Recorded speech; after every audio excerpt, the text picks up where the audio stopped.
Amit is with us in Buffalo, New York. Hey, Amit, what's up? Hi, Dave. Thank you for taking my call. Sure. How can we help? So I had a question about finances. So I'll explain the situation. Me and my wife were both residents. My wife graduated residency last year. I'll be graduating this year.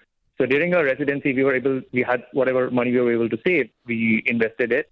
It was a small amount of money, so I was okay doing it. But with my wife getting a new job and me graduating and soon to get a new job, the amount of salary we have, I find it difficult handling that much amount of money. So my question was like, when should I get a financial advisor? Because I have talked to a few people, but I'm not able to trust them. But at the same time, I'm afraid handling that much amount of money, which I have never seen in my life. Good for you. You're being very wise on a whole lot of fronts. So here's what the mistake that a lot of people fall into, and it sounds like you're starting to, and it'll solve both of your problems. Sometimes people want a financial advisor in their head. That means they have to take over and run their life, and we have to trust them. Instead, I use a financial broker to do investments with, but I make the decisions. And the way I make the decisions is his job is to present options to me, ideas to me, and to teach me something I didn't know before. And so much like you've studied in your medical career to learn to be an expert in that, you won't have to study nearly as hard on money. It's not that complicated. But you're going to have to learn a few basic things from a good from a good investment broker or investment advisor. And they say they are advising you. They're not telling you. It's not a babysitter. You're not turning your money over to them and just hope it works out. They're saying this is advice. And with advice means you're going to learn a little bit. Okay, I don't understand that.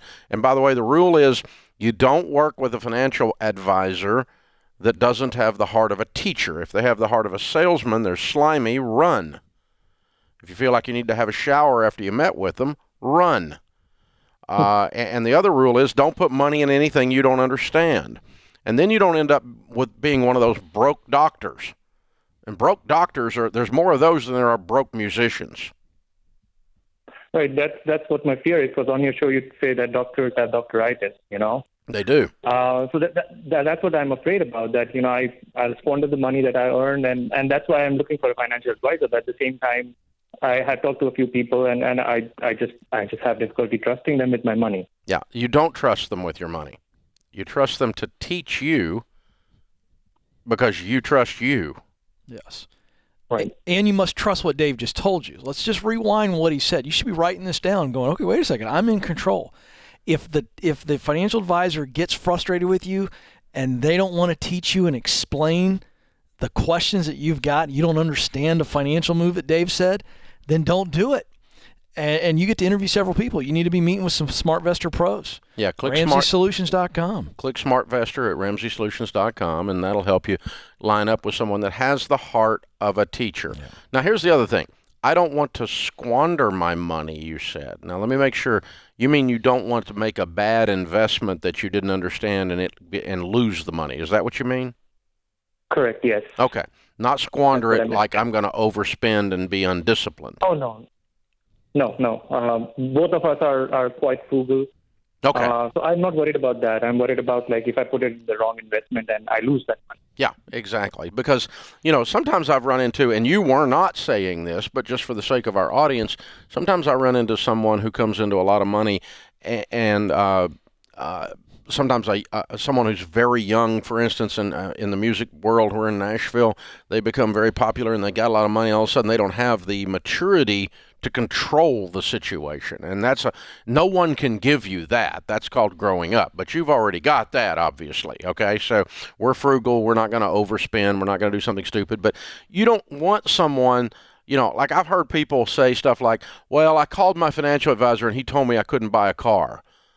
Well, it's not his job to tell me whether I can buy a car or not. I'm going to decide if I'm going to buy a freaking car. I put the money in the dadgum account. I can decide. I'm a big boy. I can decide. I'm a grown man. I can look at the numbers and go, I can afford this car, can't afford this car. I don't need to ask someone's permission to do crap with my money. That's right. And so that's when you handed it over and somehow you've gotten someone who's babysitting you. And that is not what you do. That's how people get screwed. That's how they lose all their money, and they make a lot of money and they end up with none. So here's the trick. Don't put money in something you don't understand. Don't work with anyone in the financial world. Real estate agents, insurance agents, investment brokers, estate planners, tax people. Don't work with anyone in the financial world that does not have the heart of a teacher. Yeah. My poor tax guy has to explain our infinitely complicated tax returns enough that I'm not just signing them because he put them in front of me. And that's the key. Dave still has the power, and you have the power. As a doctor, here would be the analogy. I'm sure you've had somebody show you how to use a medical device before, and you don't use it on a patient until you know that you know how to use it, and you have the same control. I'm not going to do that until I understand how to use it. You are in control here. You're not giving over any control. And I love your spirit, but again, there should not be a spirit of fear here.